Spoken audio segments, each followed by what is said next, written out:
In 1969, when the Walt Disney World property was still wetlands, swamps, and pastures, Peter Markham, P.E., was a young engineer with Dames and Moore who was doing geotechnical work and site civil engineering for the early stages of the development. After pointing out to Disney management that they really needed to have an engineer on site, he was promptly hired as the first resident engineer. And soon thereafter, he was asked to organize and staff Disney's new in-house construction company, which was responsible for building the Magic Kingdom Park and much of the Walt Disney World Resort. You may not have ever noticed the windows that are on the upper stories of the buildings on Main Street, USA and the Magic Kingdom. Those windows advertise fictional businesses, but the names on those windows are very much real. In fact, it is one of the highest honors that Disney bestows, and only a select few individuals have been honored for their achievement with a window on Main Street, and Peter Markham is one of them. Please join me in welcoming the original Walt Disney World engineer, Peter Markham.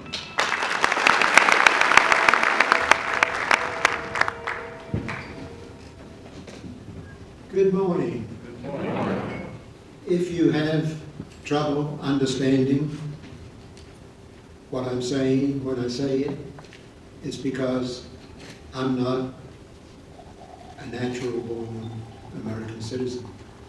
I come from a country far away over the Atlantic Ocean called the United Kingdom. I was glad to get out of that. After I completed my service in the Army Engineer Corps, I was hired by Dames and Moore to determine the best location for the Magic Kingdom. I had about 15 drill rigs and we were out punching holes in the ground all over the place, trying to help Disney make the best decision. J.B. Allen was the general contractor who built Disneyland, California. And so Disney moved Allen to Florida to be their contractor and build the new entertainment district. It was custom to have meetings every month with the management of Walt Disney and the other support staff that you just heard my predecessor talk about. And whenever the Disney senior management came down for a meeting, they'd tour all the site, ask me all kinds of questions and say, you know, what's going on? And everyone was of the same opinion that I was, that things weren't going the way they should go. So at the end of the staff meeting one month, Roy Disney said, has anybody got anything else to say? And I said, yes, sir. He said, let's hear it. So I started out with J.B. Allen on not being a good steward of Disney's money. Of course, J.B. Allen was sitting right next to Roy Disney. Jumped out of his chair, called me every name you could think of. But after serving in 2 armies, no big deal, I'd done it.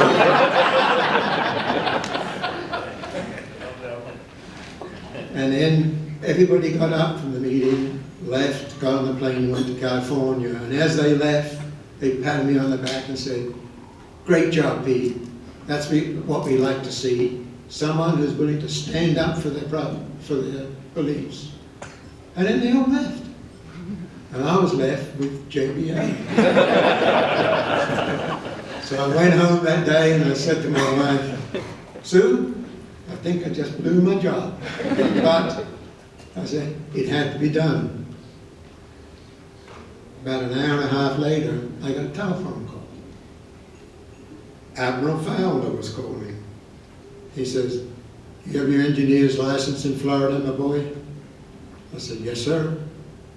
He said, do you have your engineer's license and general contractor's certification? I said, yes, sir. He said, good. We just fired Johnny Allen. He's in the process of moving all his people and equipment back to California. and we just formed Buena Vista Construction Company. You're it. Hire the people you need, get the equipment you need, and we will open October 1. And I gave him the only answer he would accept. Yes, sir. It was a very complicated project. The first phase of the Walt Disney really has no comparison to what goes on now when you've got a project on the Disney property. We didn't have any portable phones.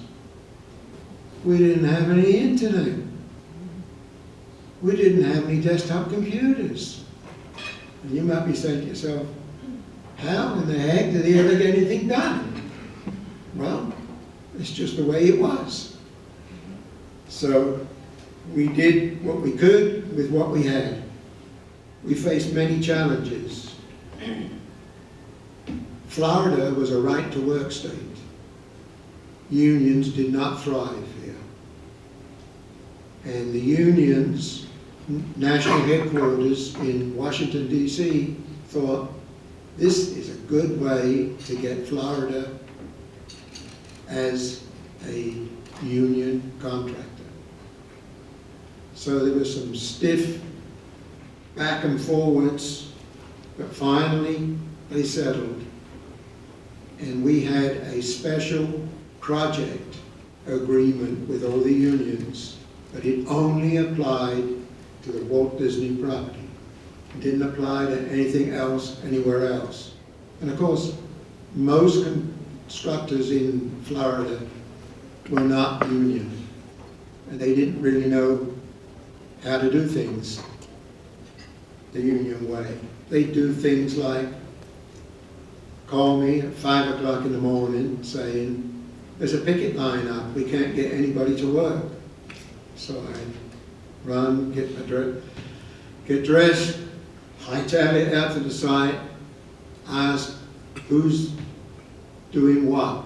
And one of the unions will say, well, we wanted to do this, and this one over here says it's their work and it's not. I said, time out, guys. Your people met with the Disney management and formed a private union that applied only to Walt Disney World. So get your people back to work and come and meet me at 9 o'clock in the morning and we'll sort out what the problems are. But you cannot stop the work. So they agreed, they backed off, and we were off and running. Let me tell you a little bit about how Disney develops a project. Unlike conventional engineering and architecture, the first persons on a project were a small group of creative Disney people. And they'd sit around and start throwing ideas back and forward, back and forward. And they'd take 8.5 by 11 cardboard sheets with holes in them. And they keep pinning these up around the conference room. And then somebody would come up with a different idea, so we'd take down 2 or 3 of them, put new ones up, until there was no more shifting.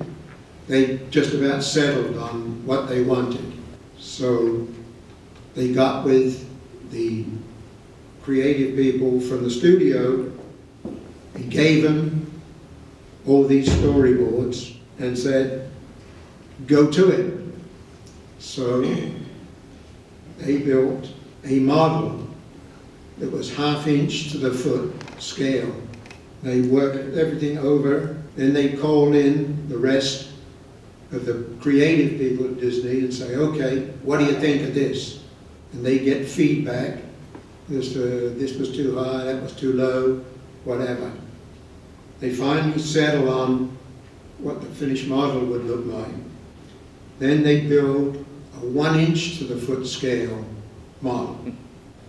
Get that squared away, and they had a little instrument. I don't know whether they invented it or not, but you could put that instrument down on the floor of wherever project they were doing, and you could bend over, look through the instrument, and it would give you human height around the project. So you could look on it and see whether there was in the main street, there was air conditioners showing up on the roof that you could see from the ground, and that's not acceptable. So they finally get everything settled down, and then they would go over, hand it to the architects and the engineers, and said, build it. And they do not, they being the design group, do not accept changes. That's the model that they build. That's the thing they want you to give us the plans and to do, and get the contractors to do the work. And we'd have little arguments going back and forwards. But for an example, on Cinderella's castle, again, they took the model of the castle to the engineers and said, build it.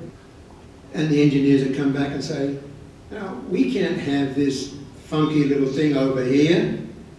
It's got to be able to stand 115 mile an hour wind. You just can't do that.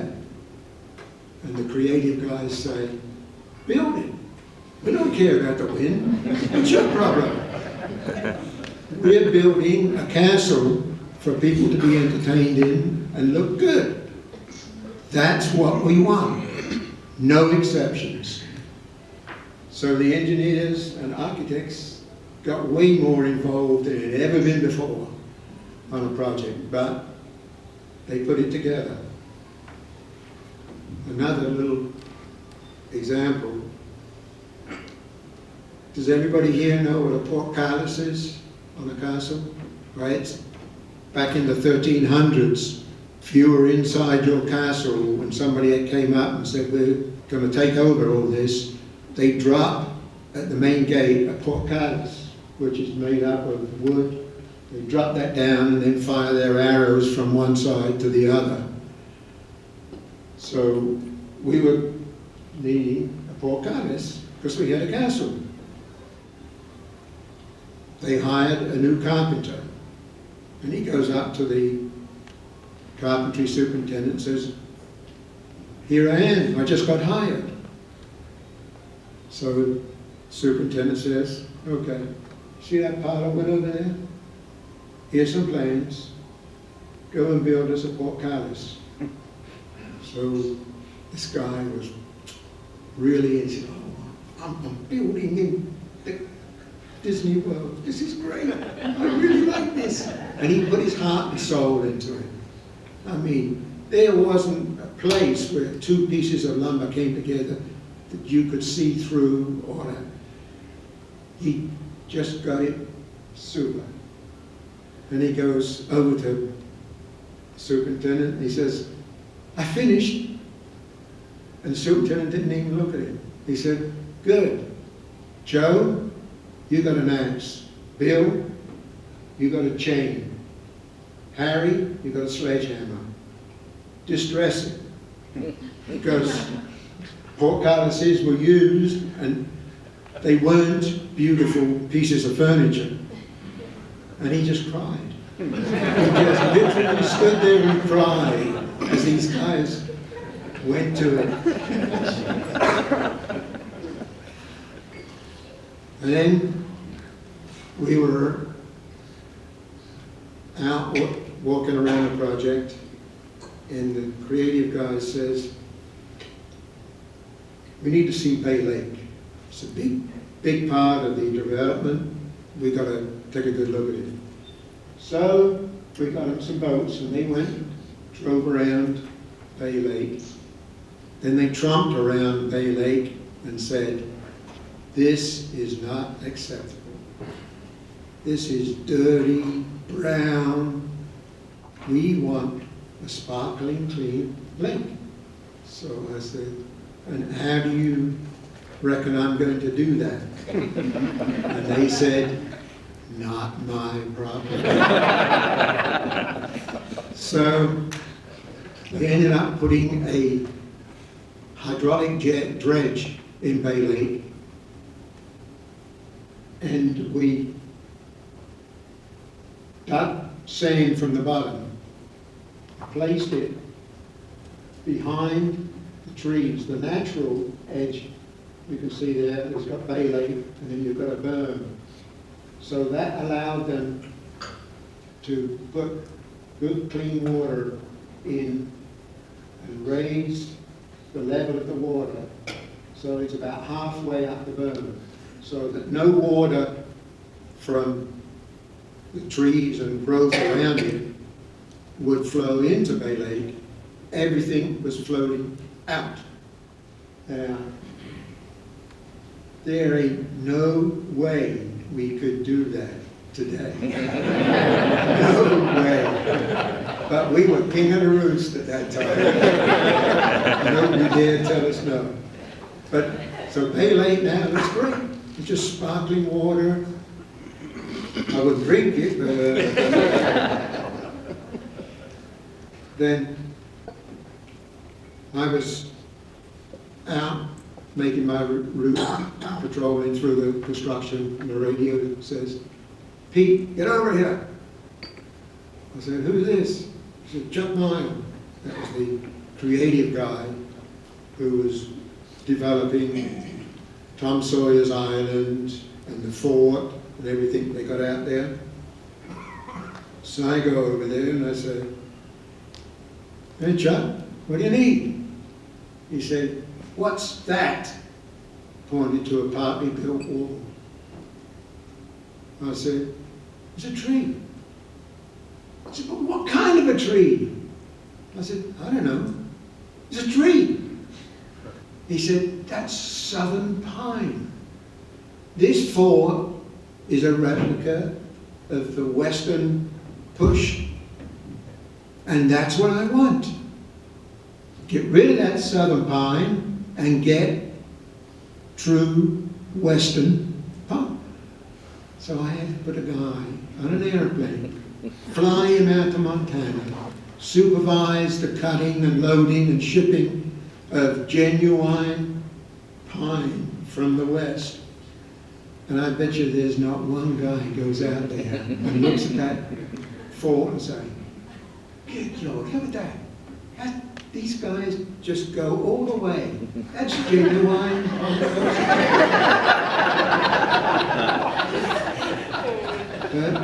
That's a day in the life of Disney.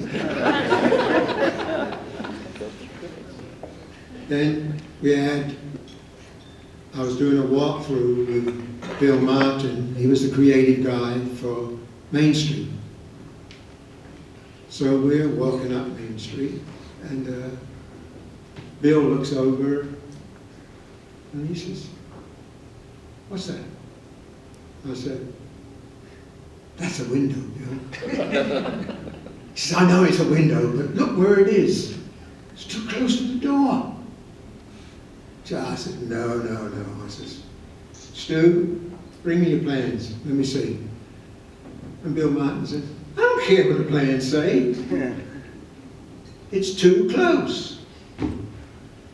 So I said, "Okay, Stu, move the window over 3 inches. And the window is already framed and everything there. Just move it." I said, "Okay." So they started to get the tools out and work on the window. And I said, and Bill Martin says, No, leave the window alone. It's good. Move the door." And the door was already framed in and got 3 poured-in-place concrete steps in front of it. Well, you can't slice off 3 inches and pour 3 inches again over here. That don't work. But That's the way they work. That's, you know, it's, they see it and that's it. They don't care what the engineers and the architect do.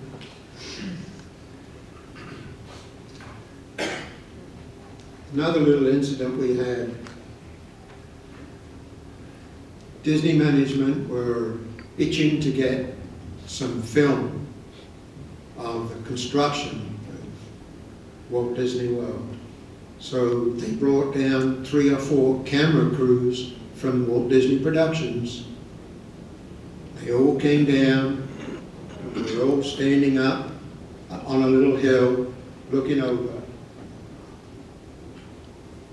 And there's a footing that's been formed, rebar in, everything. This was going to be the first concrete that was put in that was going to stay.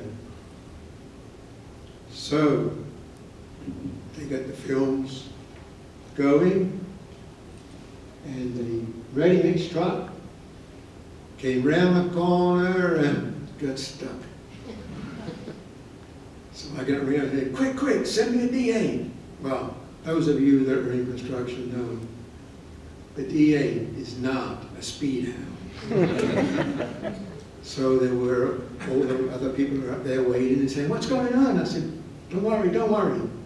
I got a D8 coming around here to move it. So the D8 gets round, hooks onto the ready-mix truck, holds it into the right position. Then they undo the slides, start wetting the slide down so they can pour the concrete into the footing. And so they start. And I look down, and there's the guy folding the chute up. And then the truck drives away. So everybody up on the berm with me saying, what's going on, Pete? What's going on? What's going on? I says, I don't know. I don't know. But I will find out. So I go running down there, and I say to I had a technician doing the inspection. I said, what is the heck of the, what are you doing? What are you doing?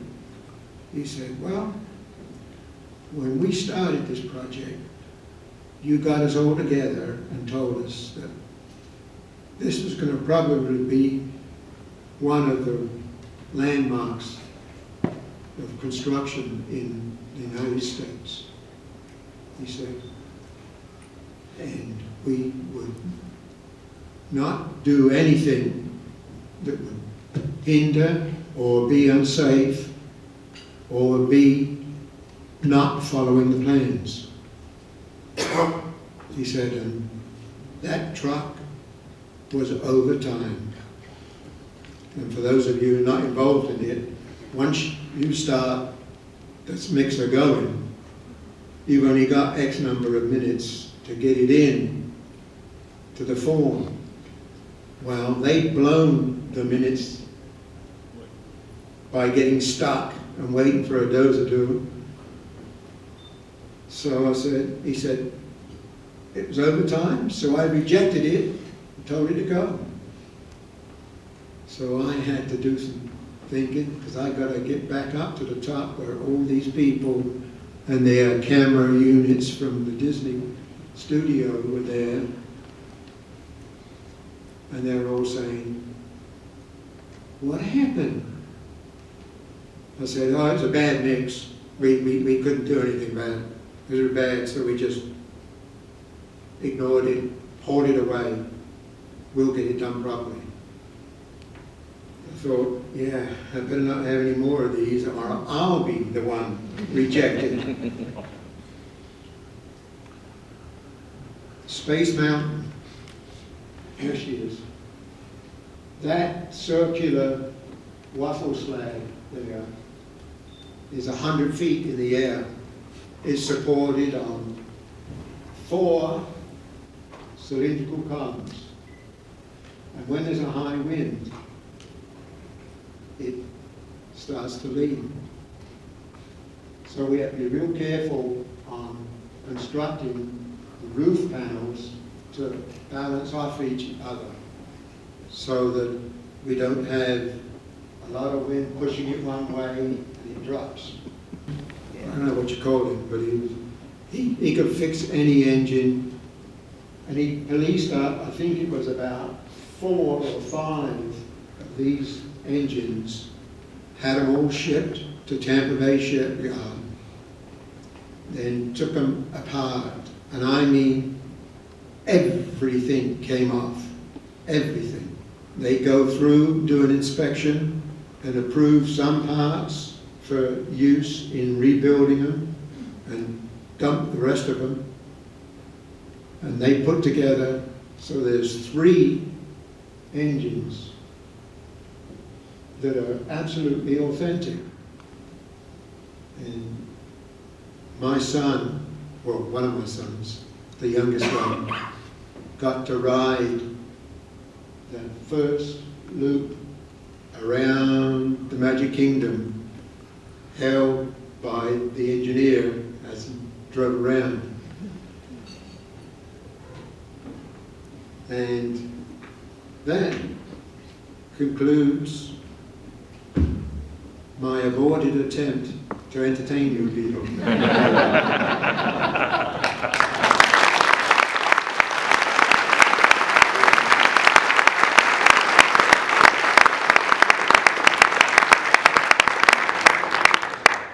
Wasn't that great? We're going to take a real quick 10-minute break. If you would love to go over and visit with the exhibitor.